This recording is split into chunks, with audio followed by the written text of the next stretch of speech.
Virtual meetings are now ubiquitous due to the coronavirus, but what hasn't kept up with virtual meetings is the experience. I've put together some thoughts on what I've done with my virtual studio to make it rock so that all of your meetings are that much better with your audiences and with your clients.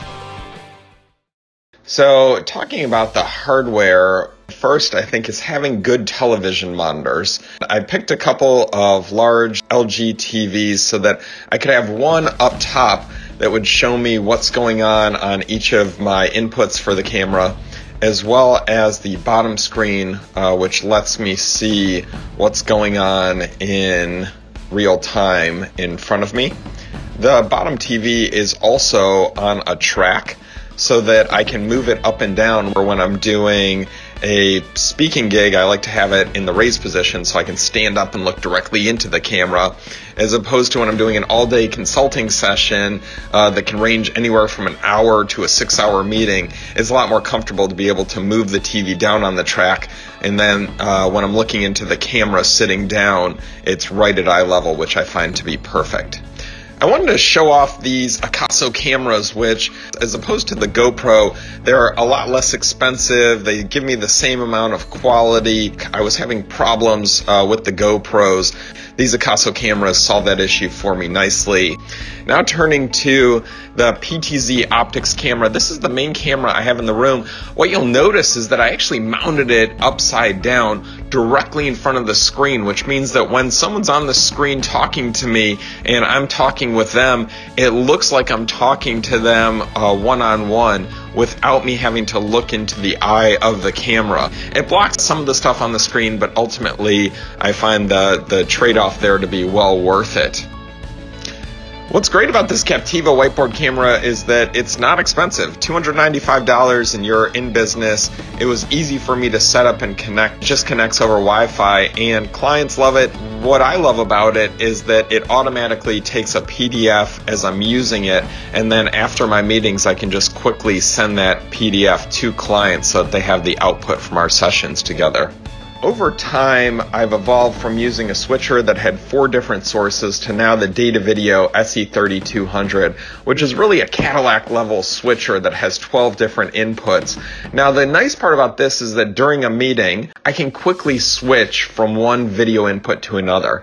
This gives me a lot of different video cameras that I can use during my presentation for visual interest. It also lets me go to different laptop sources so that if I want to show the audience a web page that I pull up, that's easy. If I want to switch back to a PowerPoint presentation, that's easy. If I want to do a picture-in-picture during my presentation, the switcher makes all of that possible and very easy to do on the fly.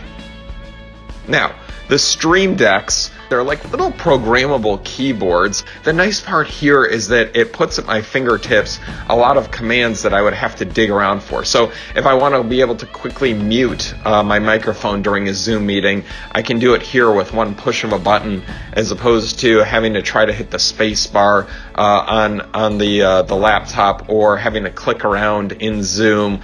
The Stream Deck takes all of that out of the equation and just makes it a quick tap of a button.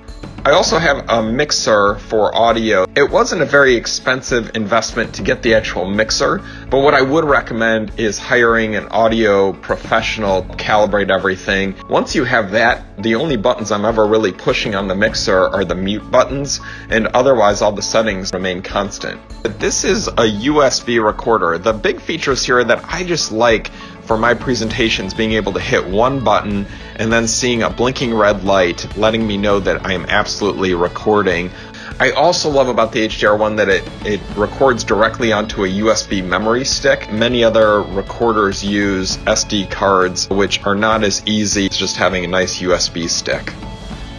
Over time, I've learned that for a full day session, I really like having the Shure microphone and the Shure in-ear monitors. They pick up the sound very clearly. Yes, they are more of an investment, and having the custom earpieces made did take some time and was a slight investment, but otherwise using the Blue Yeti microphone as an omnidirectional microphone in the room is perfectly okay, and I use that as my backup mic so that I can switch back and forth. I think an investment in that Blue Yeti, which is not very expensive, really will be one of the most critical, high importance investments that you can make. The Stream PC is an indulgence, yes.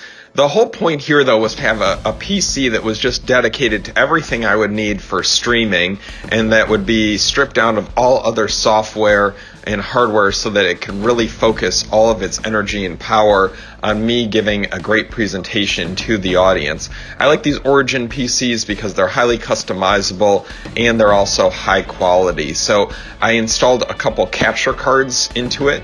All of my inputs not only go into that hardware switcher, the Data Video SE3200, they also go into the Stream PC directly, which means that I have a lot more flexibility in the different views, angles, and ways that I can use all the equipment that I have in the studio to give the audience the best experience possible. I want to talk about software. So working with my team, we discovered that using the Open Broadcaster software is a great way to go. It's free. That really didn't factor into my decision making. I just like that it's a standard in the industry, and so a lot of it is very user friendly. We paired that with Voicemeeter so that we have a way to control all of our different audio inputs. And part of that is to provide music and some fun sound effects. So to the extent that you can, I've got a subscription to Spotify, and I like to be able to play music during our breaks. I like to be able to play music to start the events that I do with my teams and with my audiences. And I also like to use Artlist.io for having sound effects that I can quickly go to. So if someone in the audience mentions that being in this recession feels like being in a thunderstorm in a convertible with the top down, I like to be able to quickly pull up a sound effect of a thunderstorm and play that for the audience to just bring some smiles to their faces, and again provide that full immersive experience even though we are doing these meetings virtually.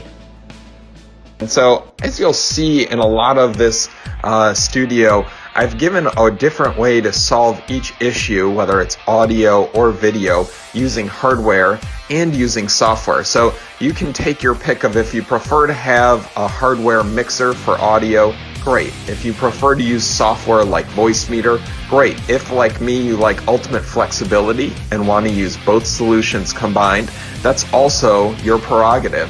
We also did it with video, having the hardware switcher as well as using the Open Broadcaster software with the different capture cards that we have installed in the Stream PC.